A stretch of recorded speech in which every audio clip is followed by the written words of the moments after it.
जगदेकनाथं भक्तप्रियं सकललोकनमस्कृतं च त्रैगुण्यवर्जितमजं विभुमाद्यमीशं वन्दे भवघ्नमरासुरसिद्धवन्द्यं नारायणं नमस्कृत्य नरं चैव नरोत्तमं देवीं सरस्वतीं व्यासं ततो जयमुदीरये स्वस्तिस्तु सतां हरिः ओम् देवं नारायणं नत्वा सर्वदोषविवर्जितं परिपूर्णं गुरुंश्चान् गीतार्थं वक्ष्यामि लेशतः समस्तगुणसम्पूर्णं सर्वदोषविवर्जितम् नारायणं नमस्कृत्य गीता तात्पर्यमुच्यते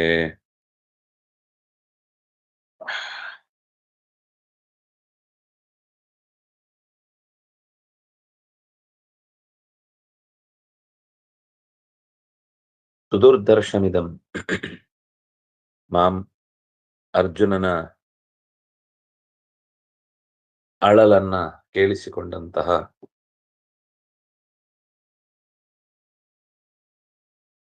ಕೃಷ್ಣ ಅಂದ್ರೆ ಈ 11ನೇ ಅಧ್ಯಾಯ ಅನ್ನೋದು ವಿಶ್ವರೂಪ ಅಧ್ಯಾಯ. ವಿಶ್ವರೂಪವನ್ನು ನೋಡಿ ಗಾಬರಿಗೊಂಡಿದ್ದಂತಹ, ಗಾಬರಿ ಅಂದ್ರೆ ಅದನ್ನು ಅರ್ಥೈಸಿಕೊಳ್ಳಿಕ್ಕಾಗುದಿಲ್ಲ ಅಂತೆ. ಈ ದುಷ್ಟರಿಗೆ ಆಗುವ ಗಾಬರಿ ಬೇರೆ, ಸಜ್ಜನರಿಗಾಗುವ ಗಾಬರಿ ಬೇರೆ. ಸಜ್ಜನರಿಗೆ ಸ್ವಲ್ಪ ಗೊತ್ತಿರುತ್ತೆ, ಅದನ್ನ ಅರ್ಥೈಸಿಕೊಳ್ಳಲಿಕ್ಕಾಗದೆ ಗಾಬರಿ ಆಗುದು. ಇವರು ನಾವು ಇದರಿಂದ ನಿಗೃಹೀತರಾಗ್ತೇವೆ ಅಂತ ಅನ್ನೋ ಭಯದಿಂದ ಗಾಬರಿಗೊಳ್ಳುವುದು. ಅರ್ಜುನ ನನಗೆ ಮೊದಲಿನ ರೂಪ ತೋರು ಅಂದಾಗ ತನ್ನ ಸಾಮಾನ್ಯ ರೂಪವನ್ನ ತೋರಿಸಿದ. ಆಗ ಅರ್ಜುನ ಹೇಳ್ತಾನೆ, ಈ ರೂಪವನ್ನ ನೋಡಿ ಓ ಜನಾರ್ದನನೇ, ಈಗ ಮನಸ್ಸು ಸ್ವಲ್ಪ ಹದವಾಗಿದೆ ಅಂತ ಹೇಳ್ತಾನೆ. ಆಗ ಭಗವಂತ, ಇದು ಏನು, ಈ ರೂಪ ಏನು ನಿನಗೆ ದರ್ಶನ ಸಿಕ್ಕಿತು, ಈ ರೂಪದ ದರ್ಶನ ಆಯ್ತು. ದೇವತೆಗಳು ಕೂಡ ನಿತ್ಯ ಈ ದರ್ಶನಕ್ಕಾಗಿ ತವಕಿಸ್ತಾ ಇರ್ತಾರೆ. ಇದು ಬೇಕು, ಮತ್ತು ಬೇಕು, ನಾನು ನೋಡ್ಲೇಬೇಕು ಅಂತ ಅಪೇಕ್ಷೆ ಪಡ್ತಾ ಇರ್ತಾರೆ. ನಾನು ವೇದದಿಂದಾಗಲಿ, ತಪಸ್ಸಿನಿಂದಾಗಲಿ, ದಾನದಿಂದಾಗಲಿ, ಯಜ್ಞದಿಂದಾಗಲಿ ಈ ರೀತಿಯಾಗಿ ನೋಡಲು ಸಿಗುವವನಲ್ಲ. ಯಾಕೆಂದ್ರೆ ಇದು ಅಂದ್ರೆ ನೇರ ಅದರಿಂದ ಸಿಗಲ್ಲ ಅಂತ. ಅದರ ಜೊತೆಗೆ ಭಕ್ತಿ ಇರಬೇಕು ಒಂದು, ಎರಡನೇದ್ದು ಯೋಗ್ಯತೆ ಇರಬೇಕು. ಕೆಲವರಿಗೆ ಭಕ್ತಿ ಇರ್ಬೋದು, ಆದ್ರೆ ಅದನ್ನ ನೋಡುವಷ್ಟು, ಈಗ ಅರ್ಜುನನಿಗೆ ಕಂಡದ್ದು, ಅವನಿಗಿಂತ ಅವರರಾದ ದೇವತೆಗಳಿಗೆ ವೇದದಲ್ಲಿ ಪ್ರವೇಶ ಇದ್ರೂ ಕೂಡ ಆ ದರ್ಶನದ ಅವಕಾಶ ಅಂದ್ರೆ ಇಂದ್ರನಿಗಾದ ರೀತಿಯ ಅವಕಾಶ ಇಲ್ಲ. ಅವನ ಯೋಗ್ಯತೆಗೆ ತಕ್ಕಂತೆ, ಪಾತ್ರಕ್ಕೆ ತಕ್ಕಂತೆ ತುಂಬಿಸುವಂತ ಕೆಲಸವನ್ನ ಭಗವಂತ ಮಾಡುತ್ತಾನೆ. ನ ವೇದೈಹಿ ನ ತಪಸಾ ನ ದಾನೇನ ನಚ ಇಜ್ಜಯ. ಇಜ್ಜ ಅಂತಂದ್ರೆ ಯಜ್ಞ. ಶಕ್ಯ ಏವಂ ವಿಧೋ ದೃಷ್ಟುಂ ದೃಷ್ಟವಾನಸಿ ಮಾಂ ಯಥಾ. ಏವಂ ವಿಧ ದ್ರಷ್ಟುಂ ಶಕ್ಯ. ಈ ರೀತಿಯಾದ ವ್ಯಕ್ತಿಯಾಗಿ ನೋಡಲು ಅಷ್ಟು ಸುಲಭದಲ್ಲಿ ಇಲ್ಲ. ಮತ್ತೆ ಹೇಗ್ ಸಾಧ್ಯ ಆಗುತ್ತೆ? ಭಕ್ತ್ಯಾ ತ್ವನನ್ಯ ಲಭ್ಯ ಅಹಮೇವಂ ವಿಧೋರ್ಜುನ ಜ್ಞಾತುಂ ದ್ರಷ್ಟುಂಚ ತತ್ವೇನ ಪ್ರವೇಷ್ಟುಂಚ ಪರಂತಃ.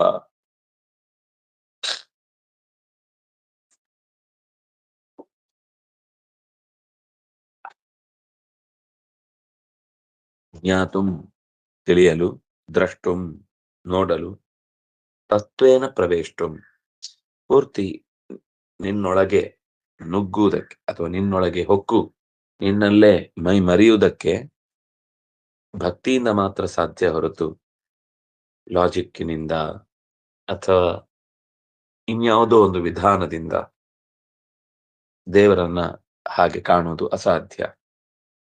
ಪರಾಪರ ವಿಭೇದಸ್ತು ಮುಗ್ಧ ದೃಷ್ಟಿಮಪೇಕ್ಷ್ಯತು ಪ್ರಾದುರ್ಭಾವ ಸ್ವರೂಪಾಣಾಂ ವಿಶ್ವರೂಪಸ್ಯ ಚ ಪ್ರಭೋಃ ಅತ್ಯಯಾ ನ ವಿಶೇಷೋಸ್ತಿ ವ್ಯಕ್ತಿರ್ ಯಜ್ಞವ್ಯಪೇಕ್ಷಯಾ ಇತಿ ಚ. ಹಿಂದೆ ಸಂಜಯ ಹೇಳಿರ್ತಾನಲ್ಲ, ಅರ್ಜುನಂ ವಾಸುದೇವಸ್ತಥೋಕ್ತ್ವಾ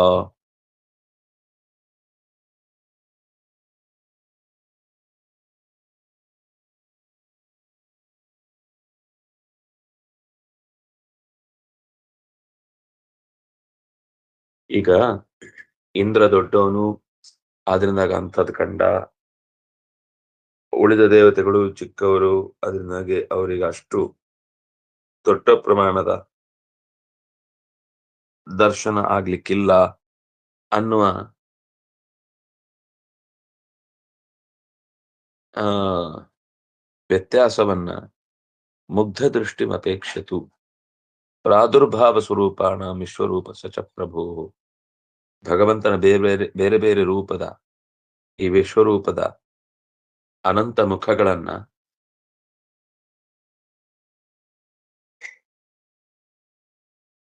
ಭಗವಂತ ತೋರಿಸಿದಾಗ ಇದು ಶ್ರೇಷ್ಠವಾದ ದರ್ಶನ, ಇದು ಸಾಮಾನ್ಯ ದರ್ಶನ ಅಂತ ಅನ್ನೋದು ಮುಗ್ಧ ದೃಷ್ಟಿಯ.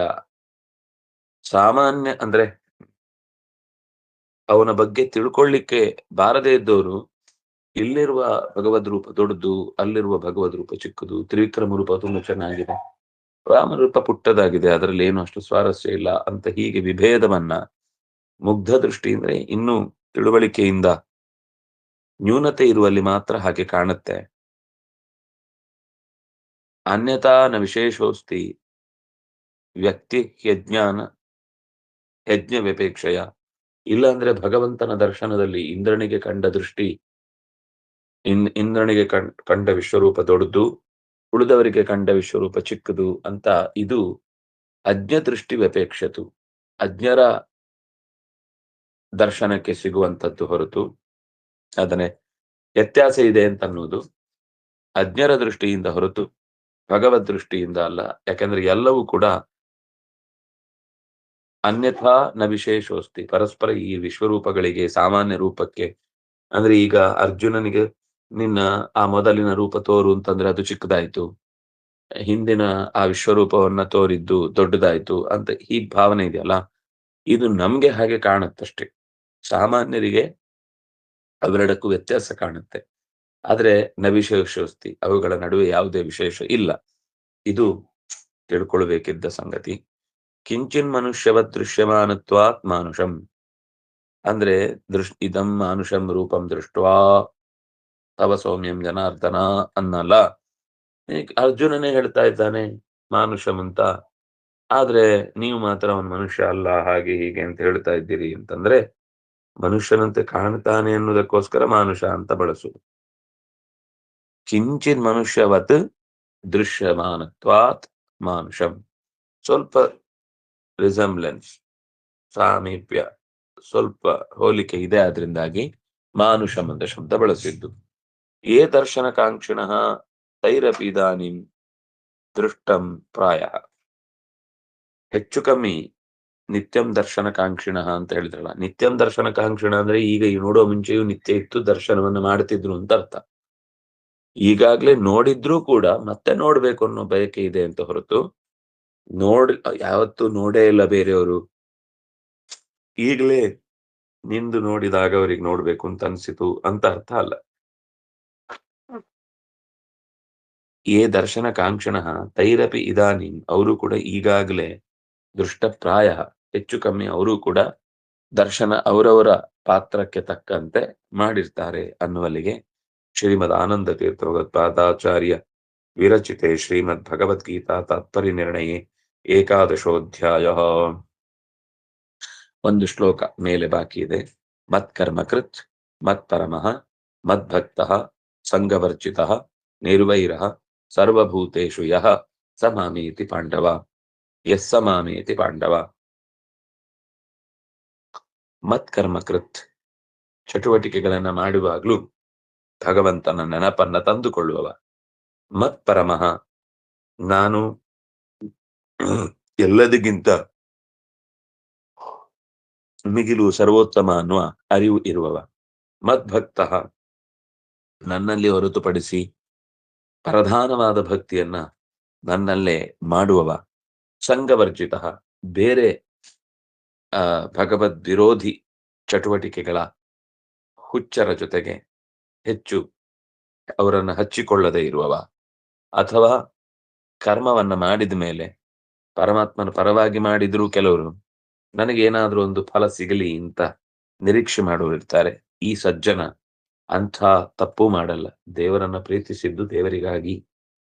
ಮತ್ಕರ್ಮ ಕೃತ್, ಪರಮಾತ್ಮನ ಪರವಾಗಿ ಕರ್ಮ ಮಾಡಿ ಆ ಕರ್ಮದಿಂದ ತನಗೆ ಸಿಗಬೇಕಾದ ಲಾಭಾಂಶವನ್ನ ಗ್ರಹಿಸುವ ವ್ಯಕ್ತಿಗಳು ಇರ್ತಾರೆ. ಅದರಿಂದಾಗಿ ಇವನು ಸಂಘವರ್ಜಿತ, ಫಲ ಸಂಘವನ್ನ ತೊರೆದವ, ಅಂದ್ರೆ ಕರ್ಮ ಮಾಡಿ ಫಲವನ್ನ ಬಿಟ್ಟವ. ನಿರ್ವೈರ ಸರ್ವಭೂತೇಶು, ಯಾವ ಜೀವಜಾತದ ಮೇಲೂ ಕೂಡ ಅವನಿಗೆ ವೈರ ಇಲ್ಲ. ಯಾವ ವ್ಯಕ್ತಿಯ ಮೇಲೂ ತನ್ನನ್ನ ಒಂದು ರೀತಿಯಲ್ಲಿ ಯಾವುದೋ ಕಾರಣಕ್ಕೆ ವಿರೋಧಿಸಿದವನಾಗಿದ್ರು ಕೂಡ ಅವನ ಮೇಲೆ ಅವನನ್ನು ಕಂಡಾಗ ಕೆಟ್ಟು ಬರಬಹುದು ಅಂತ ಕೆಲಸ ಮಾಡಿರ್ತಾನೆ. ಆದ್ರೂ ಅದು ತುಂಬಾ ಕಷ್ಟ. ಈ ಗುಣಗಳು ಮನುಷ್ಯನನ್ನ ಬಹಳ ಬೇಗ ಒಬ್ಬ ವ್ಯಕ್ತಿಯನ್ನ ವಿರೋಧಿಸತ್ತೆ. ಕೊನೆಗೆ ಅದು ಎಲ್ಲಿವರೆಗೆ ಹೋಗುತ್ತೆ ಅಂದ್ರೆ ವ್ಯಕ್ತಿಯನ್ನಲ್ಲ, ಹೇಗೆ ಗರ್ಗಾಚಾರ್ಯರು ವಿರೋಧ ಮಾಡಿದ್ರು ಹಾಗೆ ಅದು ಕೃಷ್ಣನ ಅಲ್ಲಿಗೆ ಹೋಗ್ಬಿಡುತ್ತೆ. ಹಾಗೆ ಅಂತ ಇಡೀ ವರ್ಗದವರ ಮೇಲೆ, ಯಾರಿಂದಾಗಿ ಆ ವರ್ಗ ಅಷ್ಟು ಬೆಳೆಯುತ್ತೋ ಅದು ವೇದದ ಮೇಲೆ ದ್ವೇಷ ಬೆಳೆಯುತ್ತೆ, ವೈದಿಕರ ಮೇಲೆ ದ್ವೇಷ ಬೆಳೆಯುತ್ತೆ, ವೇದ ಪ್ರತಿಪಾದ್ಯನಾದ ಭಗವಂತನ ಮೇಲೆ ದ್ವೇಷ ಬೆಳೆಯುತ್ತೆ. ಇದು ಒಂದು ಕಡೆ ಅವನ ಆಸಕ್ತಿದಾಯಕವಾದಂತಹ ಅಂಶಕ್ಕೆ ವಿರೋಧ ಏನಾದ್ರೂ ಒಂದು ಒದಗಿತು ಅಂದ್ರೆ ಆ ಇಡೀ, ಯಾರೋ ಒಬ್ರು ತಪ್ಪು ಮಾಡಿದ್ರೆ ಆ ಇಡೀ ಜನಾಂಗವನ್ನೇ ದ್ವೇಷ ಮಾಡ್ತಾರಲ್ಲ, ಅದು ಬಹಳ ಭಯಾನಕವಾದ ಸಂಗತಿ. ಅದು ಸಾಧನೆಯಲ್ಲಿ ಎಂದೂ ಉಪಯೋಗಕ್ಕೆ ಬರದೇ ಇರುವ ವಿಷಯ. ಈಗ ನಾವು ಆ ಮತೀಯರಲ್ಲ ಅಂತ ಅವ್ರನ್ನ ಯಾರನ್ನ ಕಂಡ್ರು ಸಿಟ್ಟು ಮಾಡ್ಕೊಳ್ಳೋದು, ಅಥವಾ ನಮ್ಗೆ ಯಾರಿಂದ ಒಬ್ಬನಿಂದ ತೊಂದರೆ ಆಯ್ತು ಅಂತ ಇಡೀ ಹೆಣ್ಣು ಸಮಾಜವನ್ನೇ ವಿರೋಧಿಸುವುದು, ಅಥವಾ ಯಾವುದೋ ಮಕ್ಕಳು ಕಿರಿಕಿರಿ ಮಾಡಿದ್ದು ಅಂತ ಎಲ್ಲಿ ಮಕ್ಕಳನ್ನ ಕಂಡ್ರು ಕೂಡ ಅವುಗಳು ಚಿರಿಪಿರಿ ಅಂತ ಅವುಗಳ ವಿರುದ್ಧ ತಟೆದು ನಿಲ್ಲುವುದು ಅನ್ನೋದು, ಈ ತರ ಒಬ್ಬೊಬ್ಬರಿಗೆ ಒಂದೊಂದು ತರದ ಒಂದು ಕೆಟ್ಟ ಘಟನೆ ಅನುಭವ ಇರುತ್ತೆ. ಅದಕ್ಕೆ ಎಲ್ಲರೂ ಇಡೀ ಸರ್ಪ ಕುಲವನ್ನೇ ನಾಶ ಮಾಡ್ತೇನೆ ಅಂತ ಹೊರಟ ಹಾಗೆ. ಇದು ಎಲ್ಲ ಕಾಲದಲ್ಲೂ ಮಂದಿ ಇರ್ತಾರೆ. ಆದ್ರೆ ಕೃಷ್ಣ ಹೇಳ್ತಾನೆ ಸರ್ವಭೂತೇಶು ನಿರ್ವೈರ. ಅದು ಪ್ರಾಣಿ ಇರ್ಬೋದು, ಪಕ್ಷಿ ಇರ್ಬೋದು, ಕ್ರಿಮಿ ಇರ್ಬೋದು, ನನಗೆ ಆ ಪದಾರ್ಥ ಆಗದೆ ಇರ್ಬೋದು, ನನಗೆ ಆ ಆ ಘಟನೆಯು ಅಥವಾ ಅದರ ಪ್ರಭಾವ ನನಗಿಷ್ಟ ಆಗದೆ ಇರ್ಬೋದು, ಆದ್ರೆ ಅದನ್ನ ಸರ್ವಾತ್ಮನ ಕಂಡಲ್ಲೆಲ್ಲ ವಿರೋಧಿಸುವುದು, ಅದನ್ನ ವಿಚಾರ ಮಾಡದೆ ಅದರ ವಿರುದ್ಧ ಸೆಟೆದು ನಿಲ್ಲುವುದು ಅನ್ನೋದು ತೀರಾ ಅಪಾಯಕಾರಿ. ಸಾಧನೆಯ ದಾರಿಯಲ್ಲಿ ಹೆಜ್ಜೆ ತಪ್ಪಾಗುವ ಸಾಧ್ಯತೆ ಹೆಚ್ಚು.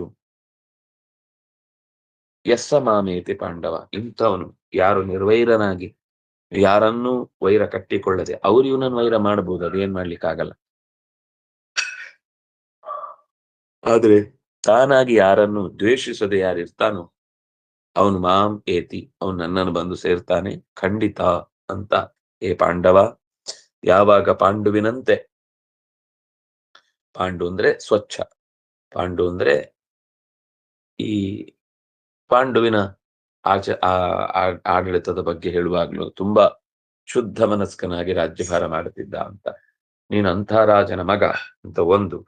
ಎರಡನೇದು, ಶುದ್ಧ ಚಾರಿತ್ರ್ಯ ಉಳ್ಳವನಾಗಿ ನೀನು ಈ ನಿಷ್ಠೆಯನ್ನು ಉಳಿಸಿಕೊಳ್ಬೇಕು, ಆಗ ನನ್ನನ್ನು ಬಂದು ಸೇರ್ತಿ ಅನ್ನುವ ಎಚ್ಚರವನ್ನ ಈ ಪದ್ಯದ ಮೂಲಕ ತೋರಿಸ್ತಾರೆ. ಅನ್ನುವಲ್ಲಿಗೆ ಶ್ರೀಮದ್ ಆನಂದ ತೀರ್ಥೋಗತ್ಪಾದಾಚಾರ್ಯ ವಿಷಯ ಶ್ರೀಮದ್ ಭಗವದ್ಗೀತಾ ಭಾಷ್ಯೇ ಏಕಾದಶೋಧ್ಯಾಯ, ಅಲ್ಲಿಗೆ 11ನೆಯ ಅಧ್ಯಾಯ ಮುಕ್ತಾಯವಾಯಿತು.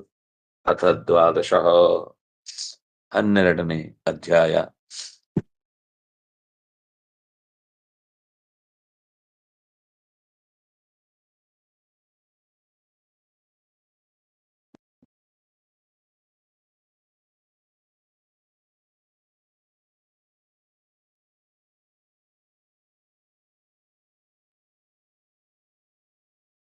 ಅವ್ಯಕ್ತೋಪಾಸನಾತ್ ಭಗವದುಪಾಸನಸ್ಯ ಉತ್ತಮತ್ವಂ ಪ್ರದರ್ಶ್ಯ ತದುಪಾಯಂ ಪ್ರದರ್ಶಯತಿ ಅಸ್ಮಿನ್ ಅಧ್ಯಾಯೇ. ಈ ಅಧ್ಯಾಯದಲ್ಲಿ ಭಕ್ತಿ ಯೋಗ ಅಂತ ಇದನ್ನ ಆಮೇಲೆ ಕರೀತಾರೆ. ಭಾರತ ಈ ಬಗ್ಗೆ ಏನು ಉಲ್ಲೇಖ ಮಾಡಿಲ್ಲ. ಅವ್ಯಕ್ತೋಪಾಸನೆಗಿಂತ ಭಗವದ್ ಉಪಾಸನೆ ಎನ್ನುವುದು ಹೆಚ್ಚಿನದ್ದು ಎನ್ನುವುದನ್ನ ತೋರಿಸಿ ಆ ಉಪ ಆ ಉಪಾಸನೆಗೆ ಅಂದ್ರೆ ಭಗವದ್ ಉಪಾಸನೆಗೆ ಸಂಬಂಧಪಟ್ಟ ಉಪಾಯವನ್ನ ಅಂದ್ರೆ ಭಕ್ತಿ ಯೋಗವನ್ನ ಈ ಅಧ್ಯಾಯದಲ್ಲಿ ಕೃಷ್ಣ ತೋರಿಸಿಕೊಡ್ತಾ ಇದ್ದಾನೆ ಅಂತ ಒಂದು ಪೀಠಿಗೆ ಇಡೀ ಅಧ್ಯಾಯ ಓದುವ ಮುಂಚೆ ನಮ್ಗೆ ಏನ್ ಗೊತ್ತಿರಬೇಕು? ಅವ್ಯಕ್ತೋಪಾಸನೆಯೋ ಭಗವದುಪಾಸನೆಯೋ ಅನ್ನೋದು ಪ್ರಶ್ನೆ. ಅದರಲ್ಲಿ ಭಗವದುಪಾಸನೆ ಉತ್ತಮ ಅಂತ ಗೊತ್ತಾದಾಗ ಆ ಉಪಾಸನೆಗೆ ಪ್ರಯೋಜಕವಾದಂತಹ ಉಪಾಯ ಏನು ಅನ್ನೋದನ್ನ ಈ ಅಧ್ಯಾಯ ಹೇಳುತ್ತೆ. ಹಿಂದೆ ಬಂತು ಭಕ್ತ್ಯಾತೋ ನನ್ನೆಯ ಶಕ್ಯ ಹಮೇವ ಮಿಧೋರ್ಜುನ ಅಂತ. ಅದರ ವಿವರವನ್ನ ಈ ಅಧ್ಯಾಯದಲ್ಲಿ ನಾವು ನೋಡ್ತೇವೆ. ಅರ್ಜುನನ ಪ್ರಶ್ನೆ: ಏವಂ ಸತತಯುಕ್ತ ಯೇ ಭಕ್ತಾಸ್ತ್ವಾಂ ಪರ್ಯುಪಾಸತೆ ಯೇ ಚಾಪ್ಯಕ್ಷರಮವ್ಯಕ್ತಂ ತೇಷಾಂ ಕೆ ಯೋಗವಿತ್ತಮ ತದುಪಾಸನಮಪಿ ಮೋಕ್ಷ ಸಾಧನಂ ಪ್ರತೀಯತೆ. ಸತತಯುಕ್ತಾಃ ಯೇ ಭಕ್ತಾಃ ತ್ವಾಂ ಪರ್ಯುಪಾಸತೆ ಯೇ ಚಾಪಿ ಅವ್ಯಕ್ತಂ ಅಕ್ಷರಂ ಉಪಾಸತೆ ತೇಷಾಂ ಕೆ ಯೋಗವಿತ್ತಮಾಃ. ಸತತಯುಕ್ತರಾದ, ಯಾವಾಗಲೂ ನಿನ್ನಲ್ಲಿ ಶರಣಾಗತರಾದಂತಹ ಭಕ್ತರು, ಪರ್ಯುಪಾಸತೆ ಎಲ್ಲ ರೀತಿಯಿಂದಲೂ ನಿನ್ನಲ್ಲೇ ಶರಣಾಗತರಾಗಿದ್ದಾರೆ. ಇನ್ನು ಕೆಲವರಿದ್ದಾರೆ, ಏ ಚ ಅಪಿ ಇನ್ನು ಕೆಲವರಿದ್ದಾರೆ, ಅಕ್ಷರಂ ಅವ್ಯಕ್ತಂ ಉಪಾಸತೆ ಅವ್ಯಕ್ತವಾದ ಅಕ್ಷರ ತತ್ವವನ್ನ ಅಥವಾ ಅಕ್ಷರವೆನಿಸಿದ ಅವ್ಯಕ್ತ ತತ್ವವನ್ನು ಉಪಾಸನೆ ಮಾಡ್ತಾರೆ.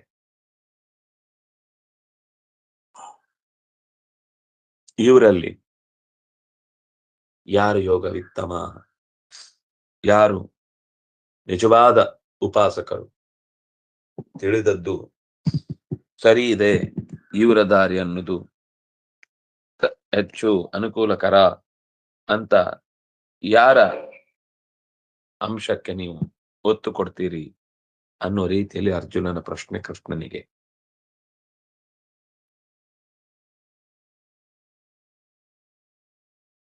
ಯಾಕೆ ಅಂದ್ರೆ ತದುಪಾಸನಂ ಅಕ್ಷರೋಪಾಸನೆಯು ಕೂಡ ಮೋಕ್ಷ ಸಾಧನಂ ಪ್ರತೀಯತೆ, ಮೋಕ್ಷ ಸಾಧನೆಗೆ ಹತ್ತಿರ ಕಾಣುತ್ತೆ ಅನ್ನುವ ಒಂದು ಶಂಕೆ. ಏನದು? ಲಕ್ಷ್ಮೀ ತತ್ವ ಅನ್ನೋದು ಸಿಂಪಲ್ ಆಲೋಚನೆ ಮಾಡಬೇಕಾದ್ದೇನು ಅಂದ್ರೆ, ಮೋಕ್ಷದಲ್ಲಿ ಇರುವವರು ಮತ್ತು ಮೋಕ್ಷದ ವಿಷಯದಲ್ಲಿ ಅಧಿಕಾರವನ್ನ ಚಲಾಯಿಸಬಲ್ಲವರು ಮೋಕ್ಷದಾತ್ರಿಗಳಾಗ್ತಾರೆ. ಅವಳು ಹೇಳಿಕೊಂಡಿದ್ದಾಳೆ ಎಂ ಬ್ರಹ್ಮಾಣಂ. ಆ ವಾಕ್ಯ ನೋಡೋಣ. ಶ್ರಿಯಂ ವಸಾನ ಅಮೃತತ್ವಮಾಯನ್ ಭವಂತಿ ಸತ್ಯ ಸಾನಿತಾ ನಿತದ್ರೌ ಇತಿ. ಶ್ರಿಯಂ ವಸಾನ, ಯಾರು ಶ್ರೀಯಲ್ಲಿ ವಾಸ ಮಾಡ್ತಾರೋ ಅವರು ಅಮೃತತ್ವಂ ಆಯನ್, ಅಮೃತತ್ವವನ್ನ ಹೊಂದಿದ್ರು.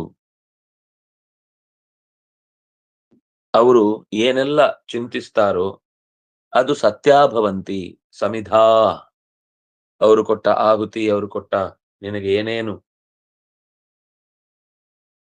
ಅನುಕೂಲ ಅಂದ್ರೆ ನಿನ್ನ ಹೆಸರಿನಲ್ಲಿ ಏನು ಯಜ್ಞ ಯಾಗಾದಿಗಳನ್ನ ಅನುಕೂಲ ಕರ್ತವ್ಯಗಳನ್ನ ಮಾಡ್ತಾರೆ, ಅದು ಅವರಿಗೆ ಬೇಕಿರುವ ಅನುಕೂಲವನ್ನು ಮಾಡಿಕೊಡುತ್ತೆ. ಅಂದ್ರೆ ಅವರ ಹಂತ ತುಂಬಾ ಸಹಜವಾಗಿ ಎತ್ತರದಲ್ಲೇ ಇದೆ. ಆದ್ರಿಂದಾಗಿ ಅವರ ಬದುಕಿಗೆ ಬೇಕಿರುವಂತ ಎಲ್ಲವನ್ನೂ ಕೂಡ ಅದು ಒದಗಿಸುತ್ತೆ. ಅನಾದ್ಯನಂತಂ ಮಹತಃ ಪರಂ ಧ್ರುವಂ ನಿಚಾಯತಂ ಮೃತ್ಯು ಮುಖಾತ್ ಪ್ರಮುಚ್ಯತೆ. ಅನಾದ್ಯನಂತಂ, ಆ ಅವ್ಯಕ್ತ ತತ್ವ ಅನ್ನೋದು ಅನಾದಿ, ಅನಂತ, ಮಹತಃ ಪರಂ. ಇದು ಬಹಳ ಒಳ್ಳೆಯ ಲಿಂಗ. ಲಿಂಗ ಅಂದ್ರೆ ಒಂದು ವಿಷಯವನ್ನ ಗ್ರಹಿಸುವಾಗ ನಮಗೆ ಕೆಲವು ಯುಕ್ತಿ ಬೇಕಿರುತ್ತೆ, ಲಾಜಿಕ್. ಮಹತಃ ಪರಂ, ಮಹತ್ತಿಗಿಂತ ದೊಡ್ಡದಿದು.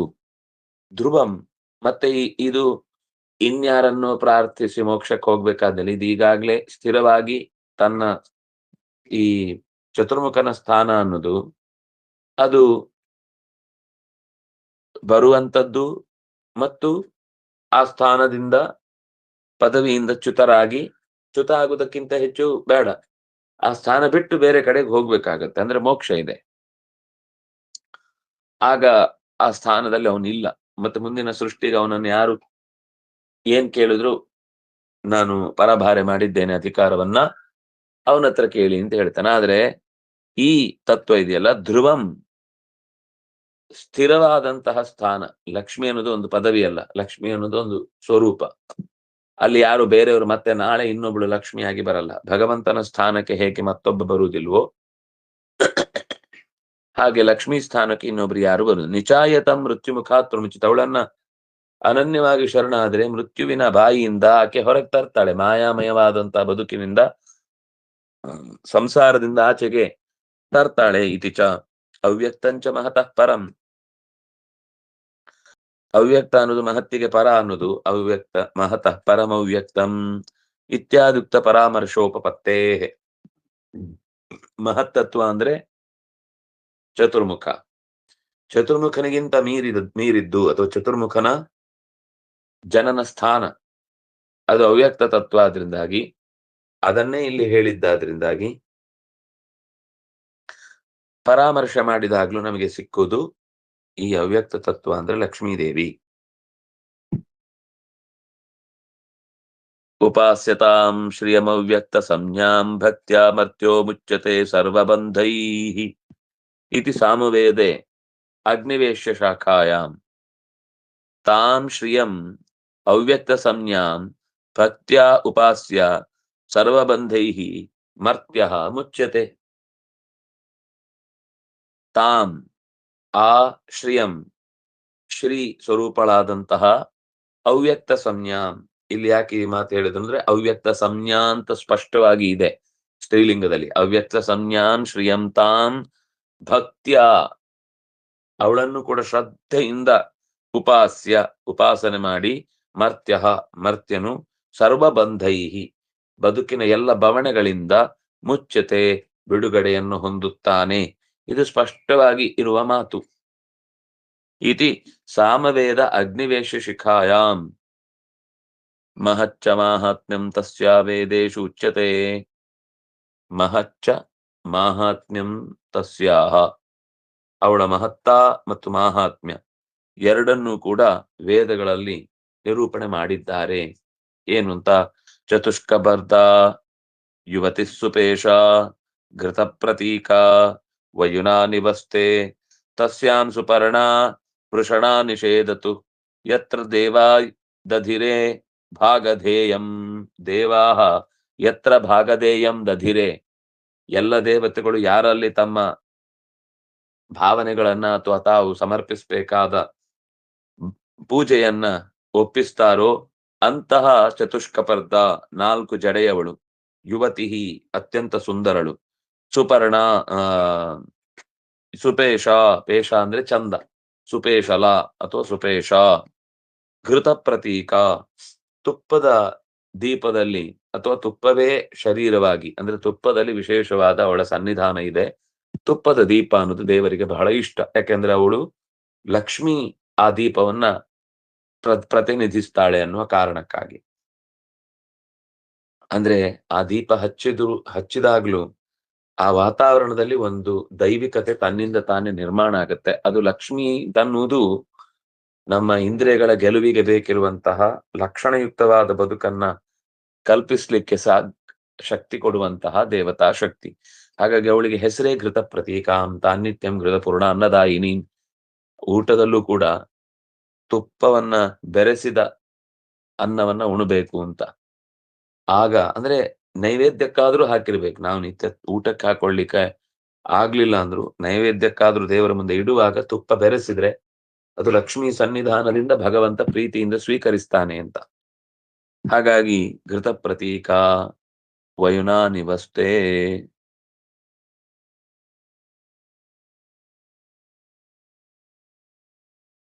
ಅವಳಲ್ಲಿ ಎಲ್ಲ ಜ್ಞಾನದ ಮೂಟೆ ಅವಳಲ್ಲಿ ತುಂಬಿಕೊಂಡಿದೆ. ವಯುನಾನಿ, ಅವಯುನ ಅಂದ್ರೆ ಜ್ಞಾನಂ, ವಯುನಂ ಜ್ಞಾನಂ ಇತಿ ಪ್ರೋಕ್ತಂ. ವಯುನ ಅಂತ ಅನ್ನೋದು ಅರಿವು. ಆ ಅರಿವಿನ ದೇವತೆ ಅವಳೇ. ವಯುನಾನಿ ಎಷ್ಟು ಶಾಸ್ತ್ರಗಳಿವೆಯೋ ಎಲ್ಲವೂ ಅವಳಲ್ಲಿ ವಾಸವಾಗಿದೆ. ತಸ್ಯಾಂ ವಯುನಾನಿ ತಸ್ಯಾಂ ವಸ್ತೆ ಸುಪರ್ಣಾ ಸುಪರ್ಣೌ ವೃಷಣೌ ನಿಷೇಧತು. ಎರಡು ರೆಕ್ಕೆಗಳುಳ್ಳ ಆ ಗಟ್ಟಿಯಾದಂತಹ ಗಟ್ಟಿಗತನವುಳ್ಳಂತಹ ಪ್ರಾಣ ಮತ್ತು ಬ್ರಹ್ಮ ಇಬ್ರು ನಿಷೇಧತು. ಎಲ್ಲಿ ಎಲ್ಲ ದೇವತೆಗಳು ತಮ್ಮ ಪೂಜೆಯನ್ನು ಸಲ್ಲಿಸ್ತಾರೋ ಅಲ್ಲಿ ಈ ಪ್ರಾಣ ಬ್ರಹ್ಮನೆಂಬ ಎರಡು ಧರ್ಮದ ಪ್ರತೀಕವೆನಿಸಿದಂತಹ ಎತ್ತಿನಂತಿರುವಂತಹ ಶಕ್ತಿವಂತರು ಅವಳಲ್ಲಿ ವಾಸ ಮಾಡ್ತಾರೆ.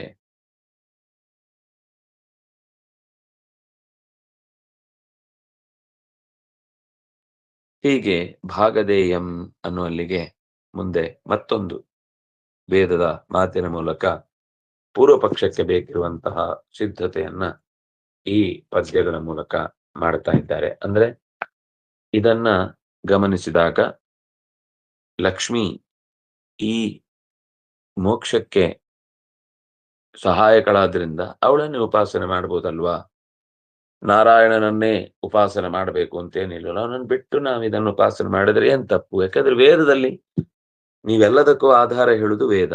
ವೇದದ ಮಾತಿನ ಮೂಲಕ ಯಾರಾದ್ರೂ ವಾದಕ್ಕೆ ಬರ್ತಾನೆ ಅಂದ್ರೆ ಆಗ ಅವನನ್ನ ಪರಿಗಣಿಸುವುದಿದೆ.